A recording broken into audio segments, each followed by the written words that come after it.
Good afternoon. You're listening to Cool FM. I'm Pete Snodden, live until 4 o'clock. Let's bring on our special guests this afternoon. They are true legends. They are the Manic Street Preachers, Nicky and James. How you doing? How you doing, sir? Good to see you. Good to meet you. It's lovely to have you on the show. I've been a fan of your music for years. I've been playing it on the radio for years, and my lasting impression of you guys will be a gig that I went to back in 1998. It was Slane Castle. The Verve were headlining. You were on the bill with Robbie Williams. Do you remember it? I remember it well. I wore a red shirt. I can remember the red shirt I wore. It was just an amazing day, and normally with Slane comes the rain, but that day it was sunny, and it was just an amazing day. I was 18 at the time, and you left a lasting impression on me as a music fan. You really did. That's beautiful. Thank you, sir. I remember came off stage, and Mo Molan was in the dressing room waiting for us to have a chat. It was a really funny old day. Yeah, absolutely. So how's things? Obviously, you're about to embark on another journey. Did you think another album would come, did you?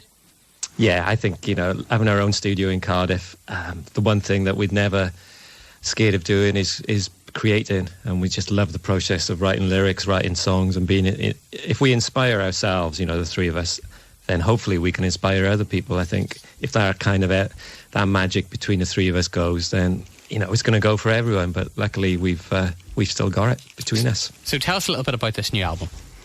Well, this record kind of like when Nick started delivering the lyrics for it, it just felt so much more reflective, gentler, and they was dealing with themes like a small sense of mortality and times passing and things receding midlife down crisis. the years. No, he's got to the heart of the matter. Midlife crisis. I think being a band kind of staves off having a midlife crisis in terms of buying any kind of outrageous Harley Davidson motorcycles or anything. But it was something gentle there. There was a gentle introspection. So we just knew that the music was going to not be suited to my kind of egotistical kind of white Les Paul Gibson guitar. So there's a much more of a brush-stroked kind of acoustic, soulful kind of feel to this album, which was led by the lyrics. You must look back at your career to date and think to yourselves, wow.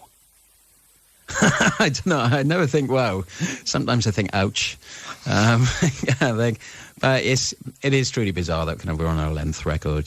There was some stat somewhere that said the average life of a signed record band is 2 albums or something, and we're on our 11th, which is longer than some of my mates' marriages as well. So that's kind of strange.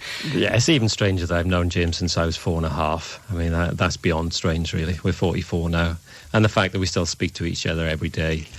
That's pretty weird. I think we're the longest serving band on Columbia, except Bruce Springsteen and Sade.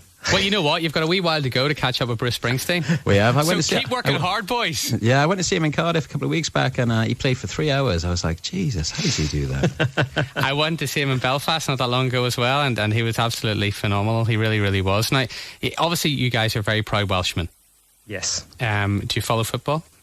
Follow all sports, to be honest, yeah. Are you pleased that there's now 2 teams from Wales in the Premier League? Well, and Aaron Ramsey. Ramsey's taken over. Taken over Arsenal. He used to be Bale for Tottenham, and now it's Aaron Ramsey. No, it's given a real lift to the whole, whole of South Wales in particular. It's even like Newport County getting back in the Football League as well has helped, and obviously we went on the British Lions tour. We did some gigs and watched the rugby, and that was the Welsh team played in that tournament, wasn't it? Yeah. But it was brilliant. But it happens to all Lions teams. It's down the ages. There's been a lot more Irish and English in there. It just happens. Your time came. Oh, it was amazing, and to do shows and then watch that final game. Jamie Roberts played with us on stage as well at one of the gigs. He's a nifty guitarist. He was good. I mentioned with regards to the new album, there's that sense of like a midlife crisis or whatever. Have you boys went out and bought anything outrageous, like something that you always wished for whenever you were younger and you never got it, and because you came of an age and you had a few quid, you went and did it? I think Sean, our drummer, did a lot of that, but then that's what drummers are for.